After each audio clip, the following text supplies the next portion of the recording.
তো আজকে আপনাদের আমি শেখাবো ভাইরাস জনিত রোগ।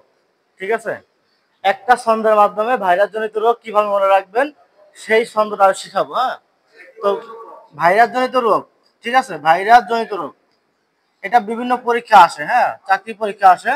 তো আপনারা যদি এই ছন্দটা মনে রাখতে পারেন তাহলে ভাইরাস জনিত রোগগুলা ইজিতে মনে রাখতে পারবেন।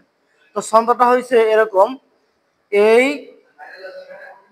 পলির মা, এই পলির মা হার জিত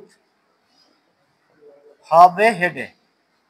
যদি এই লাইনটা মনে রাখতে পারেন যে এই পলির মা হার জিত হবে হেডে, তাহলেই এখান থেকে ভাইরাস জনিত রোগগুলো আপনারা মনে রাখতে পারবেন। কিভাবে?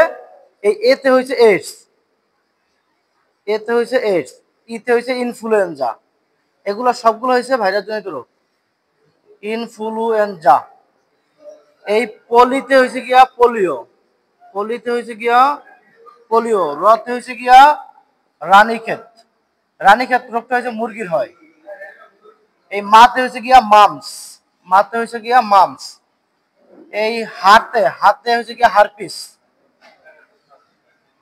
ঠিক আছে, তারপরে এই যে জিতে হয়েছে জলাতঙ্ক, যেটা হয়েছে গিয়া কুকুরের বিড়ালে কামড় দিলে হয়, জলাতঙ্ক, জলাতঙ্ক। এই ততে হয়েছে গিয়া তরকা, এটাও একটা রোগ, ভাইরাস জনিত রোগ।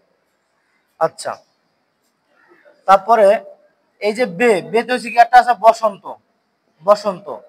এই হেতে হয়েছে গিয়া হেপাটাইটিস, হেপাটাইটিস। আর ডেতে হয়েছে গিয়া ডেঙ্গু। এই কটা হয়েছে ভাইরাস জনিত রোগ। বাকি পৃথিবীতে যত রোগ আছে সব ব্যাকটেরিয়া জনিত রোগ। তো আমি যদি একটা মনে রাখতে পারি তাহলে আমি এই একটা ছন্দ যদি মনে রাখতে পারি যে এই পলিমা হার হবে হেডে, তাহলে এগুলো হচ্ছে ভাইরাস জনিত রোগ। আর এর বাইরে যত রোগ আছে সব হচ্ছে ব্যাকটেরিয়া জনিত রোগ। ঠিক আছে, বুঝতে পারছেন সবাই? আচ্ছা, এখানে আর একটা হ বাকি আছে, এই হ দিয়ে হয়েছে গিয়া হাম, এই হ দিয়ে হয়েছে গিয়া হাম। ঠিক আছে, তাহলে যদি আমি এই ছন্দ মনে রাখতে পারি এই পলিমা হারিত হবে, তাহলে আমি ভাইরাস জনিত রোগগুলো পারবো। তো আজকে পর্যন্ত সব ভালো থাকবেন। আসসালামু আলাইকুম।